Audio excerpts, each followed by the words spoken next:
cause de rejet de sa candidature, Laurent Gbagbo sera le grand absent de la présidentielle du 31 octobre en Côte d'Ivoire. Acquitté depuis le 15 janvier 2019, il vit à Bruxelles en attendant un hypothétique retour conditionné par la délivrance d'un passeport. C'est depuis la capitale belge qu'il suit avec un intérêt particulier l'actualité de son pays depuis plusieurs mois. Monsieur le Président, bonjour. Bonjour, madame. Et merci d'accorder cet entretien exclusif à TV5 Monde. Comment allez-vous depuis que vous avez recouvré la liberté? Je me porte mieux. On est toujours mieux quand on est en dehors de prison que quand on est en dedans. Donc je me porte bien. Depuis le 15 janvier 2019, date de votre acquittement, vous vous tairez dans le silence. Pour quelles raisons avez-vous accepté aujourd'hui de parler? Vous savez, depuis mon arrestation, le 11 avril 2011, je n'ai pas parlé, sauf lors des interrogatoires devant la Cour pénale internationale. Je n'ai pas parlé et quand j'ai été acquitté, j'attendais d'être dans mon pays avant de parler. J'attendais d'être en Côte d'Ivoire avant de parler. C'est pourquoi depuis, je ne parlais pas. Mais aujourd'hui, la date du 31 octobre approche. Le 31 octobre, qui est le jour de l'élection, qui est le jour de la fin du mandat présidentiel. La fin d'un mandat présidentiel et le début d'un autre. Je vois que les querelles nous amènent dans un gouffre. Et en tant qu'ancien président de la République, en tant qu'ancien ancien prisonnier de la CPI, ancien comme politique connu, si je me tais, ce ne serait pas responsable. Donc j'ai décidé de m'exprimer pour donner mon point de vue sur ce qui se passe en ce moment en Côte d'Ivoire et donner ma direction, celle qui me semble bonne. Alors on y reviendra, Monsieur le Président. Pour la présidentielle du 31 octobre, vous n'aviez pas fait acte de candidature, mais vos partisans ont déposé un dossier qui a été rejeté. Est-ce que vous avez été surpris par le rejet de votre candidature parce que vous ne remplissiez pas toutes les conditions? Madame, j'ai fait acte de candidature parce qu'une candidature ne peut pas être déposée sans l'accord de celui qui est candidat. Oui, mais quand je voulais dire que ce n'est pas vous-même qui avez déposé votre dossier comme l'ont fait tous les autres candidats. Oui, mais parce que j'étais loin. J'étais à 6 heures de vol d'avion de la Côte d'Ivoire. Donc, mais j'ai été candidat et ma candidature a été rejetée. Mais vous ne remplissiez pas, Monsieur le Président, toutes les conditions pour être candidat. C'est ce qu'on dit. C'est ce qu'on a dit. C'est ce qu'on a dit. Nous étions 44 candidats. On a rejeté 40 candidatures. Vous voyez un peu. Donc, je trouve ça un peu enfantin. Je trouve ça un peu enfantin. Je pense que dans un pays, ceux qui veulent être candidats doivent être candidats. On ne doit pas multiplier les obstacles sur la route des candidatures. Je ne conçois pas comme ça la politique. Et vous estimez que certains candidats ont été sciemment écartés de cette présidentielle? Oh, bien sûr. Bien sûr. Bien sûr. Mais bon, c'est pour tout ça que je m'exprime aujourd'hui. Alors, depuis l'annonce de la candidature d'Alassane Ouattara pour la présidentielle du 31 octobre, pour briguer un troisième mandat, la Côte d'Ivoire connaît une crise préélectorale, qui a fait d'ailleurs déjà plusieurs victimes à Abidjan et même dans plusieurs villes à l'intérieur. Est-ce que vous comprenez la colère des anti-troisième mandat? Oui, oui. Je la comprends et je la partage. Je pense que l'un des problèmes politiques en Afrique, c'est qu'on écrit des textes sans y croire. On écrit dans la Constitution que le nombre de mandats Est limité. est limité à 2. Pourquoi veut-on faire un troisième mandat? Il faut qu'on respecte ce qu'on écrit. Il faut qu'on respecte ce qu'on dit. Dès l'instant où, dans une société, les textes de loi et la Constitution est la loi suprême. On dit d'ailleurs que c'est la loi fondamentale. C'est la loi fondamentale. Les textes de loi qui régissent les rapports entre les citoyens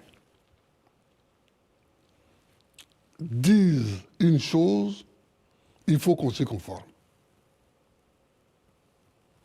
Et c'est en s'y conformant que la société est régulée de façon efficace. Si on écrit une chose et qu'on en fait une autre, on assiste à ce qui arrive en Côte d'Ivoire aujourd'hui.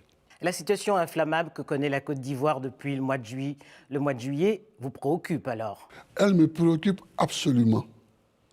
Et je voudrais dire que on a un remède à cela. Le remède, c'est la discussion. Il faut que les gens s'asseyent et qu'ils discutent. Alors quand vous dites les gens s'asseyent, vous pensez à qui? Alassane Ouattara, aux hommes politiques en général. Henri Konan Bédié et vous-même? Oui, mais je pense à ces trois-là. Mais le champ politique s'est élargi depuis. Le champ politique s'est élargi. Mais depuis que Oufoué était président, parce que j'ai été le seul à être candidat contre Oufoué-Boigny. J'ai été le seul en 90. Mais je ne cessais de répéter, asseyons-nous et discutons. Avec la discussion, la négociation, on règle beaucoup de problèmes. Mais Monsieur le Président, est-ce que tous les trois, vous n'avez pas une part de responsabilité? Parce que depuis 30 ans, vous cristallisez la scène politique ivoirienne à coups de mésalliances et d'alliances. Est-ce qu'aujourd'hui, le temps n'est pas venu pour vous, tous les trois, de vous retirer et de passer la main à une nouvelle génération? On ne règle pas les problèmes politiques comme ça. C'est antidémocratique d'ailleurs, d'essayer de régler les problèmes politiques. J'entends souvent les gens dire « Oh, ces trois-là, il faut qu'ils partent, il faut que d'autres viennent. » Mais De Gaulle, il est resté combien de temps devant la scène politique? De 1940 à 1969. Son départ de l'Élysée, après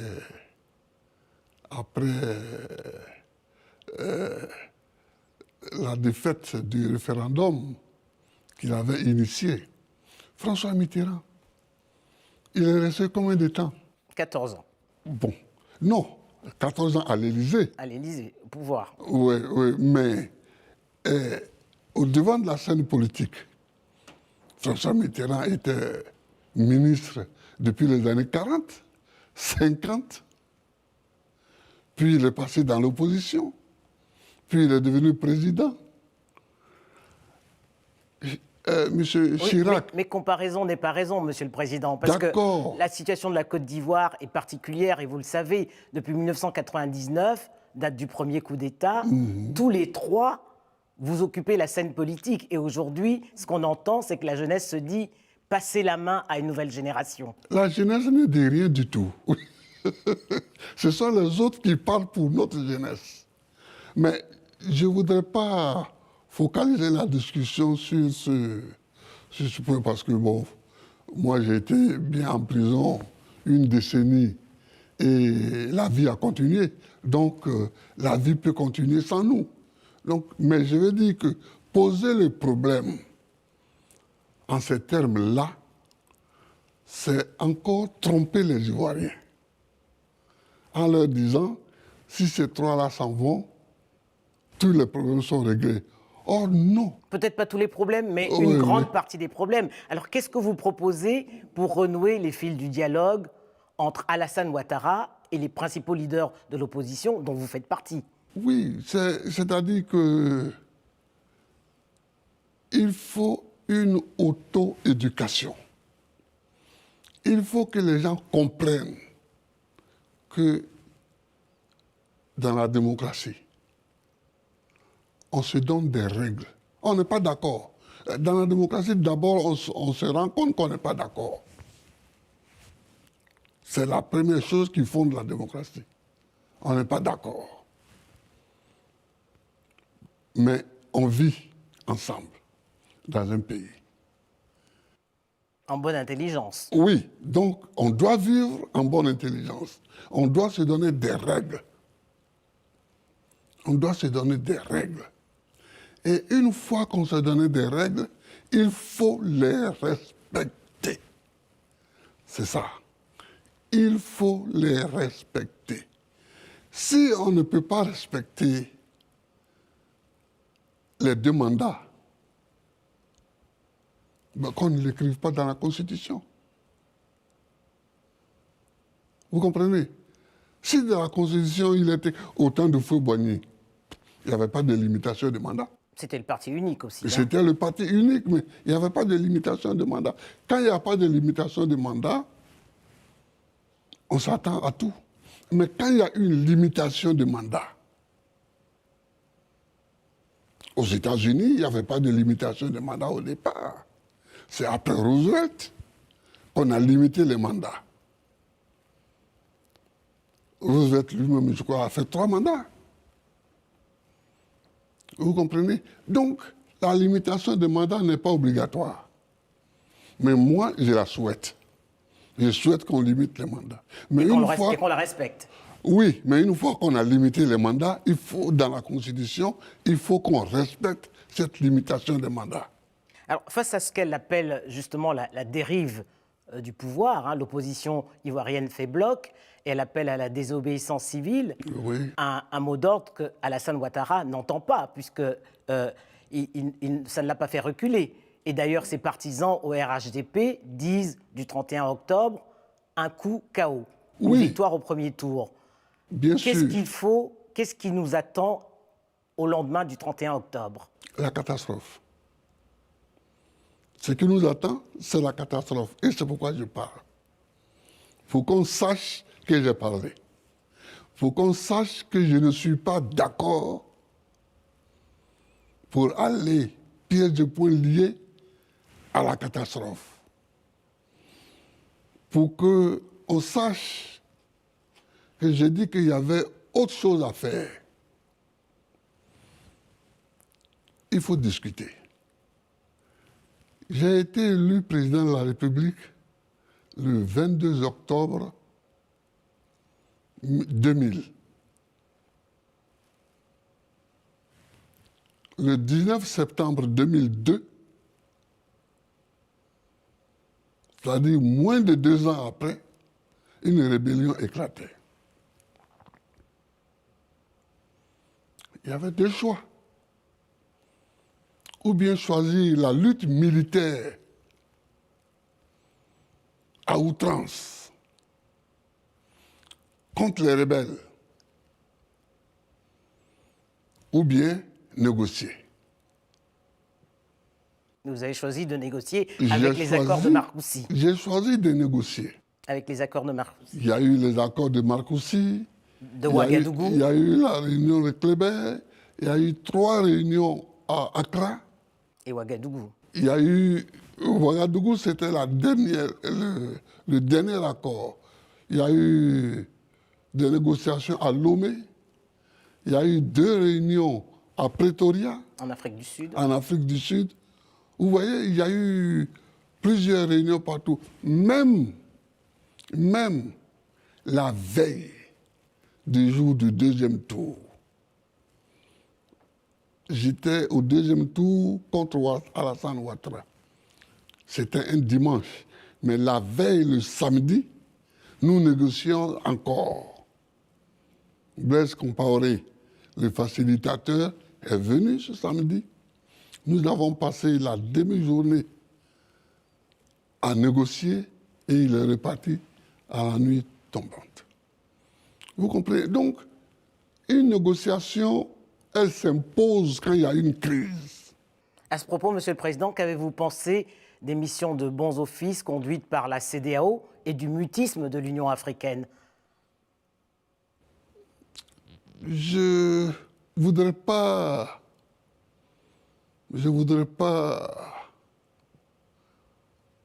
faire les analyses sur ces institutions-là, mais je pense que l'Afrique doit s'impliquer plus dans la recherche de la paix dans les différents pays africains. Mais c'est surtout dans les pays francophones qu'il y a des crises de ce genre. Vous voyez? Et comment vous l'expliquez? Peut-être à cause de notre histoire particulière avec la France, ou bien à cause de la forme qu'a prise notre décolonisation. Et aussi un peu de la faute des hommes politiques. Oui, et beaucoup de la faute des hommes politiques. C'est beaucoup. Mais le tout se tient. Le tout se tient. Beaucoup de la faute des hommes politiques qui sont tous mi-français, mi-africains au niveau de la culture politique qui prennent à tout bout de champ des exemples mauvais d'ailleurs sur la France. Et bon, mais premièrement, il faut se dire que quand il y a une crise dans un pays, c'est la faute principalement aux dirigeants de ce pays. Quand je dis dirigeants, ça veut dire ceux qui sont au pouvoir comme ceux qui sont leurs opposants. La classe politique tout confondue. confondue. La classe politique tout confondue. Il ne faut pas se leurrer.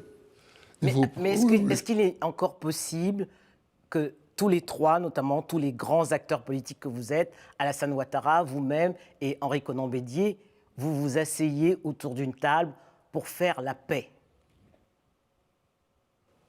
En ce qui me concerne, je suis toujours dans une position de paix. Je n'ai jamais fait la guerre à personne. Bon, donc, je n'ai pas de problème de ce côté-là. Mais il faut élargir. Il n'y a pas que ces trois-là aujourd'hui qui sont audibles. Non, certainement, oui.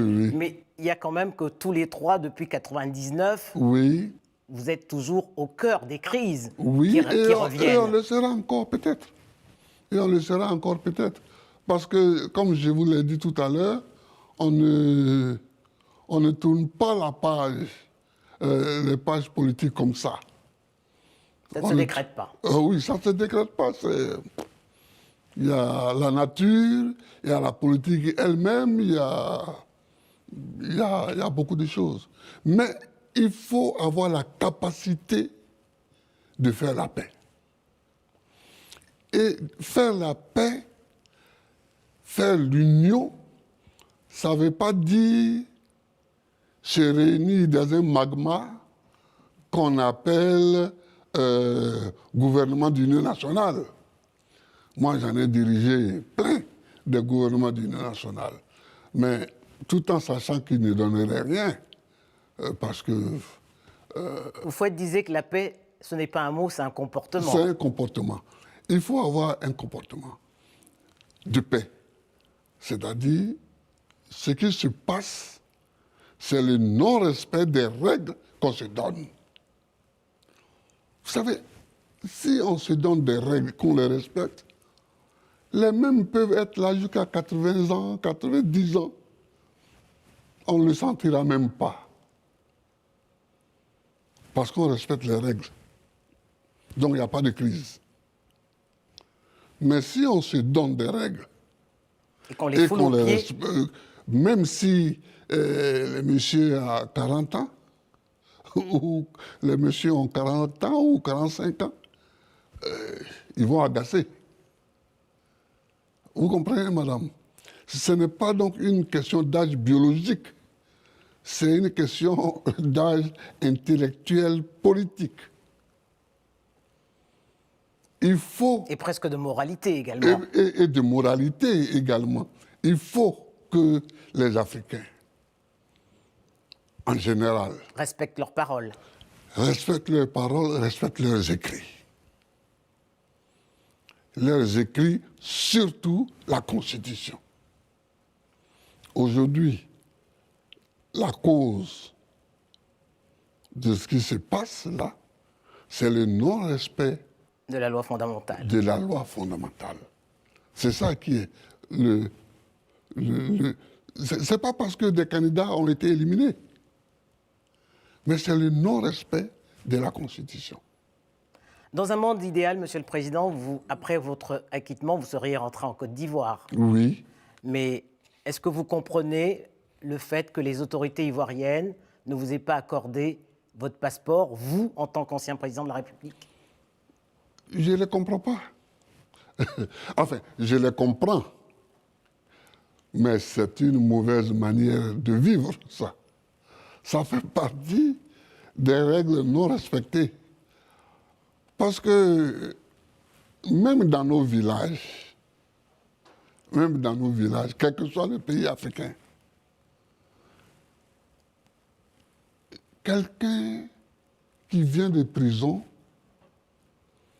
on ne lui interdit pas de rentrer dans son village. On lui dit d'abord Yako. Oui, on vient et on lui dit d'abord Yako. Chacun lui apporte du riz, de l'huile, de la viande, etc., etc., etc.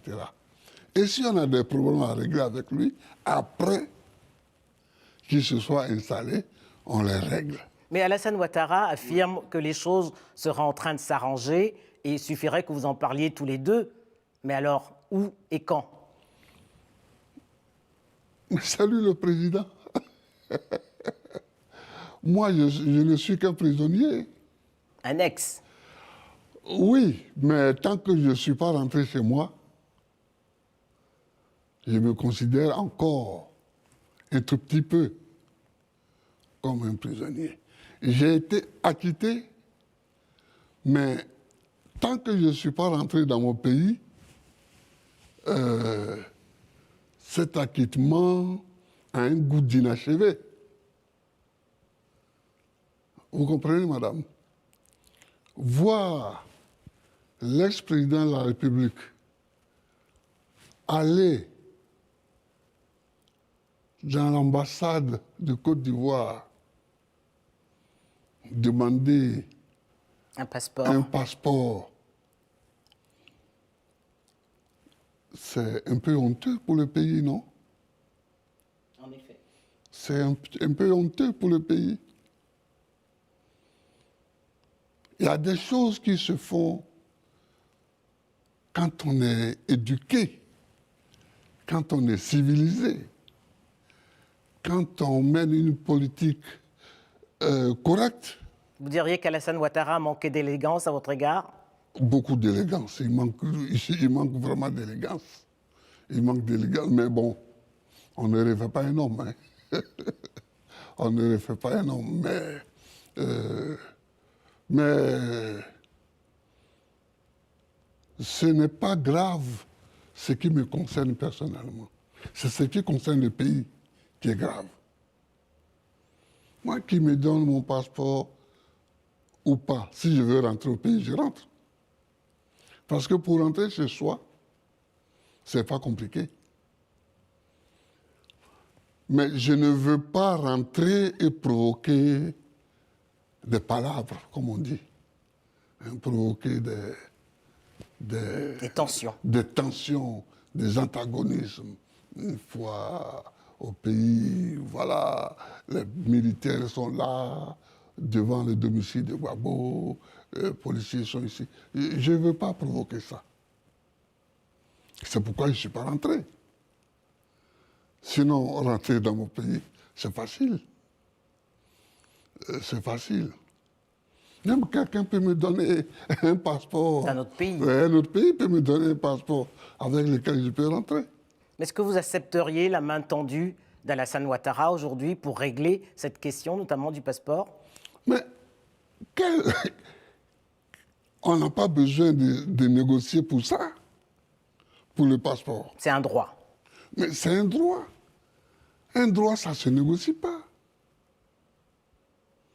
Ce qu'il faut négocier, c'est la paix qui est menacée en Côte d'Ivoire. C'est ça qu'il faut négocier. Et pour ça, je les appelle tous à se rassembler, à s'asseoir, lui d'abord, parce qu'il peut beaucoup, puisque ce n'est pas lui que la faute est venue. La faute de violer la Constitution est venue. Donc, lui d'abord, il ne faut pas faire comme si tous les autres ont commis une faute. C'est lui qui a commis la faute. Parce que c'est lui qui n'a pas respecté la Constitution. Il faut le dire très, très clairement. Et donc, les autres qui se révoltent parce que leur bien commun a été déchiré, leur bien commun qui est la Constitution a été déchiré, eux, on ne peut pas leur imputer la même faute qu'à lui. La faute majeure, c'est lui. Et il faut le dire clairement. Il faut le lui dire clairement. Vous comprenez, madame? Voilà. Dans les années 90, vous avez affronté le président Félix Houphouët-Boigny, vous le rappeliez d'ailleurs tout à l'heure, pour obtenir le pluralisme politique. Quel regard vous jetez sur l'évolution de la démocratie en Côte d'Ivoire ces 40 dernières années? On a fait beaucoup de progrès. Mais depuis 10 ans, tous les progrès en matière de démocratie sont en train de s'écrouler. La faute à qui? Mais au pouvoir qui est là depuis 10 ans. Par exemple, quand j'ai été candidat contre Houphouët-Boigny, c'est le ministre de l'Intérieur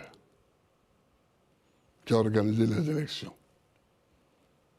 Bon, j'ai perdu, parce que c'était quand même Houphouët.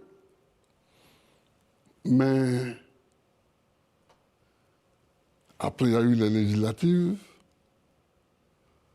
Après, il y a eu les élections de 1995, avec Bédier, Houphouët était parti,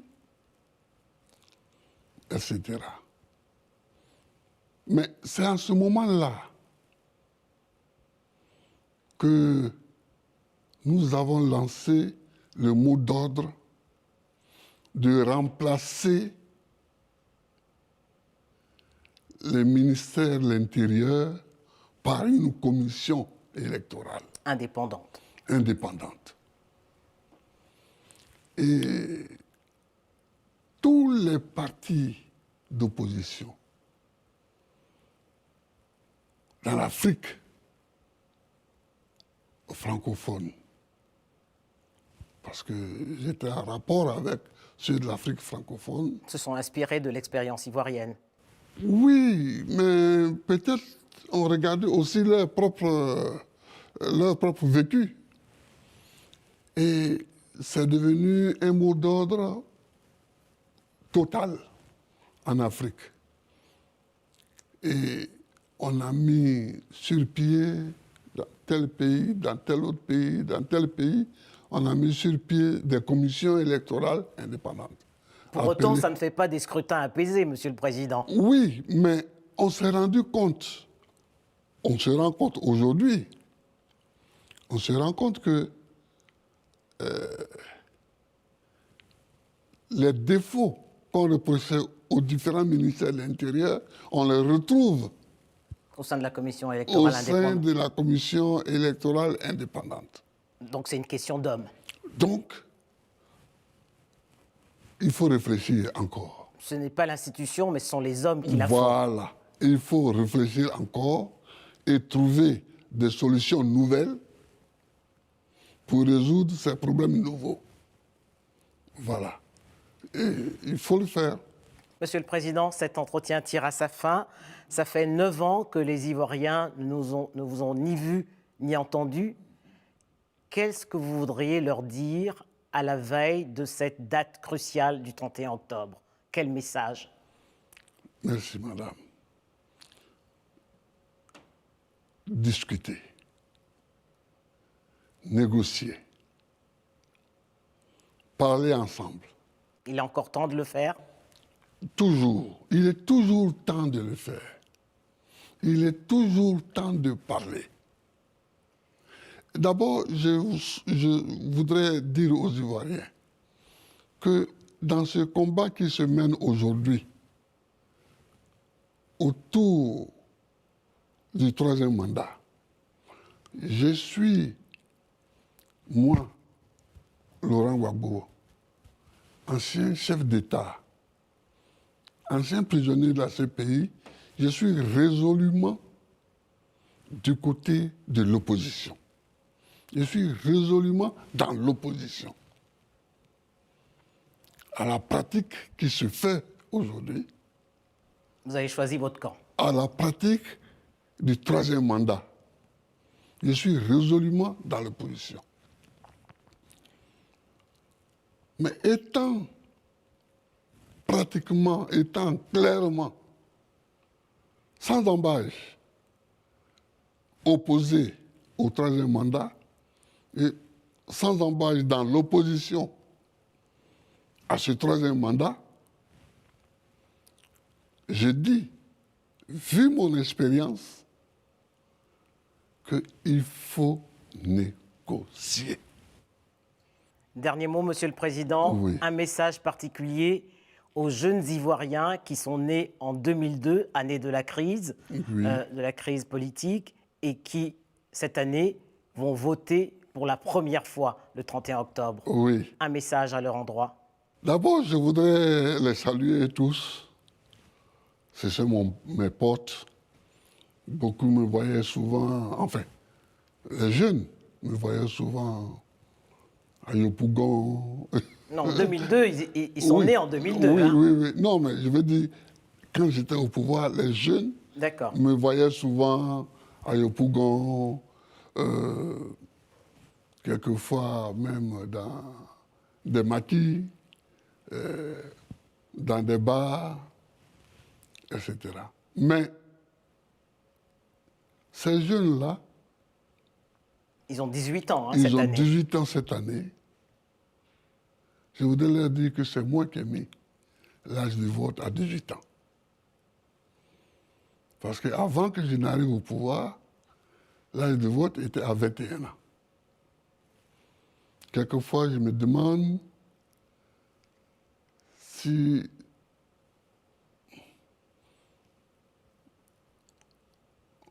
on n'a pas loupé le coche, s'il ne fallait pas mettre ça à 17 ans ou à 16 ans comme dans certains pays.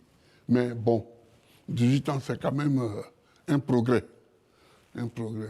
Si dans la réflexion, on verra si plus tard il faut descendre encore l'âge de vote. Donc je leur dis que ce pays-là, c'est leur pays. Nous,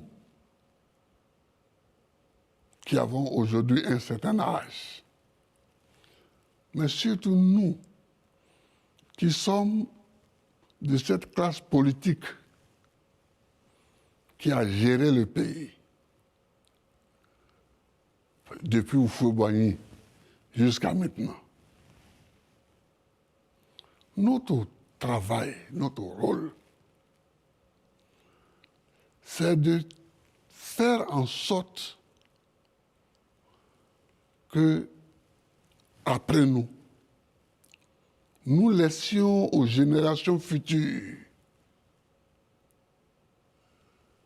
un pays avec des règles claires et respectées. Pour que ces règles-là soient claires, il faut qu'elles soient écrites. Parce que verba volent, scripta manent. Hein, les mots s'envolent, mais les écrits restent. Donc, il faut que nous laissions des règles claires. Mais il faut que nous donnions l'exemple du respect de ces règles. C'est surtout ça.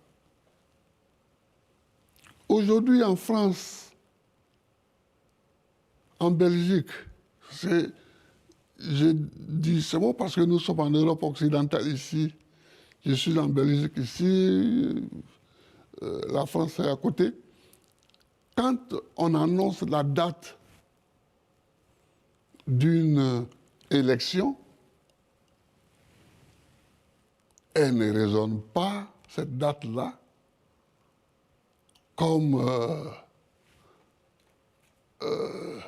une guerre civile qui approche. Il n'y a pas de guerre civile qui approche, parce qu'il n'y a pas de règles nouvelles. Les règles sont établies une fois pour toutes. Et on les respecte. Et on les respecte.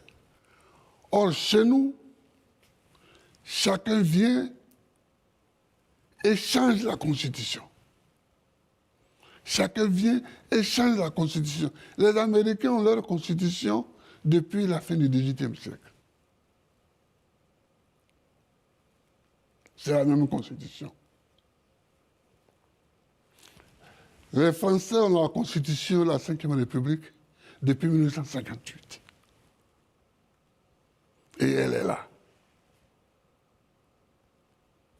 Nous, depuis 1960, en Côte d'Ivoire, on est déjà à la 3e Constitution.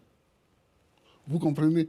Donc, il faut que nous laissions des règles claires, donc écrites, et surtout que nous laissions l'exemple des gens qui respectent les règles.